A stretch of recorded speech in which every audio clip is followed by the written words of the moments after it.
Don't you ever just want to, punch stuff? You know what I'm saying? Okay, I don't really punch stuff. My fingers just don't really have that much oomph.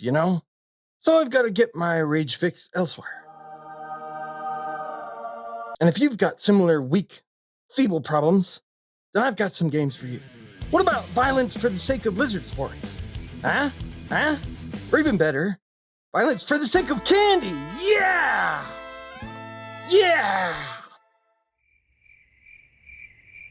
I'm starting to think there might be problems with our society.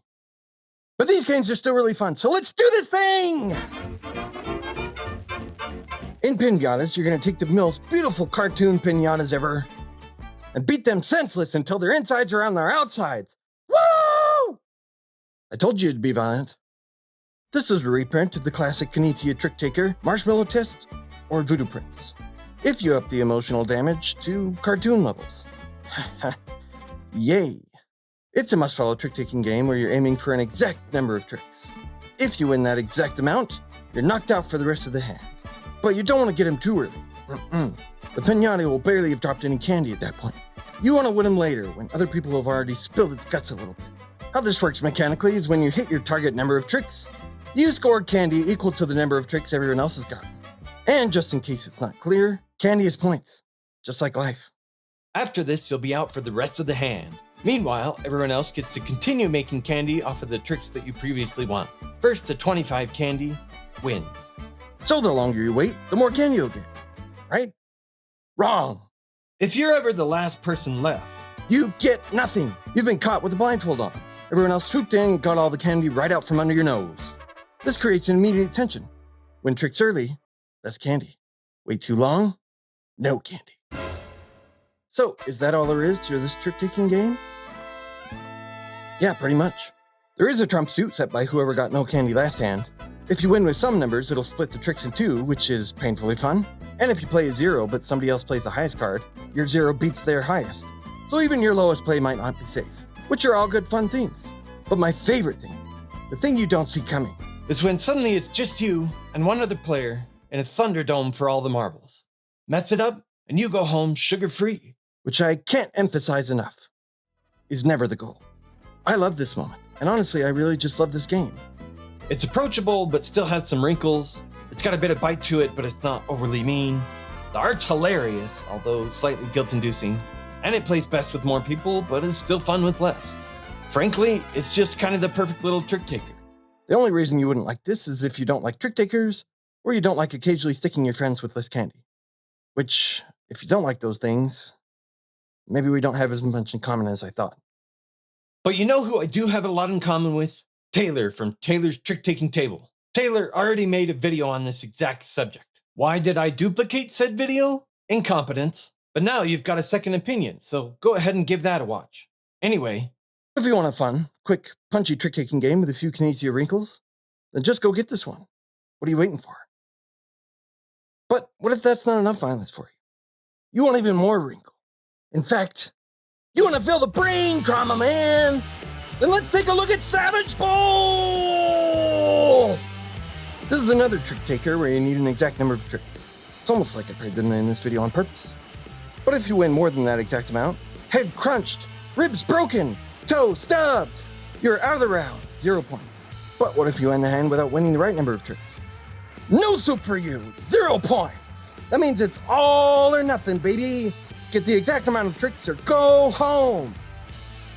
Well, you should probably play the rest of the rounds because you earn progressively more points each round. First to 10 wins. So, you still got a chance. But there's more. This game is so violent that you need referees to keep the contestants alive long enough to finish the game. In the first half of the hand, aka the first 5 tricks, the person who would win the trick gets yellow carded instead. Which, by the way, I love that this card is humongous. Being yellow carded means that you can't win this trick, and you're benched for the next trick. You'll only discard a card instead. So if the highest doesn't win, that means second highest wins. But wait, did they want to win? Maybe. If you hit your target number early, you'll get the opportunity to earn some bonus points. If you can manage not to bust, that is. But more likely, this is a fluke, and you weren't intending to win at all. Ouch. Good luck hand managing that mismanagement situation. But that means being yellow carded is a good thing?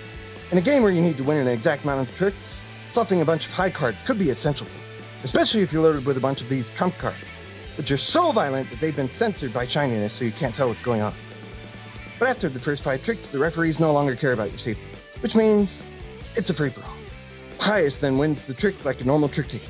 So in the first half, you get to craft your hand, and in the second half, you have to live with the consequences. Almost.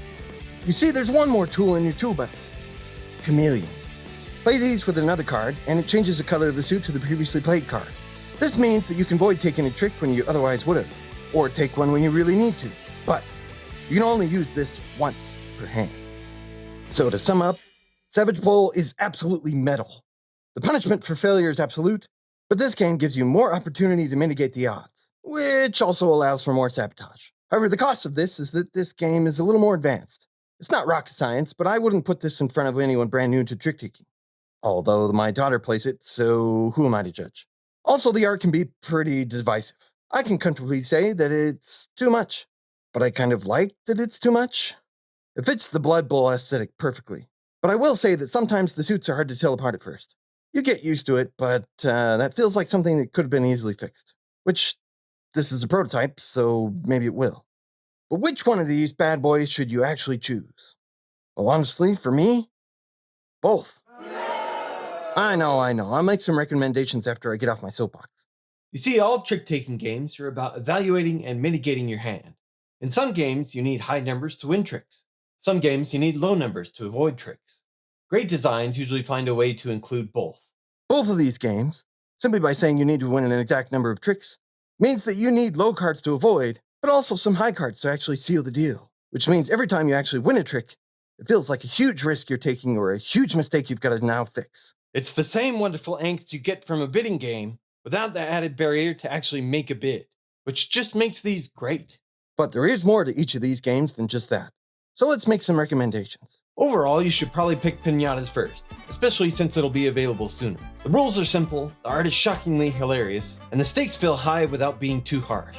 Honestly, I think basically anyone can have a good time with this. However, if you're into trick-taking and you want something a little more complex, a little more cutthroat, and a little more eccentric, then go Savage Bowl all the way. For me personally, I have more fun with Savage Bowl. However, that's because I'm deep into the hobby and I like things that are tricksy, harsh, and unique. However, for most people, I think Pinatas will be the better recommendation, because it's also a ton of fun while also being a lot more accessible. To be honest, I'm going to keep both and just pull out one or the other depending on people's experience level with trick-taking. And that's my review. What do you think? Comment down below. Which would you prefer? Or come talk about trick-taking games in the Discord. Anyway, thanks for watching, and bye.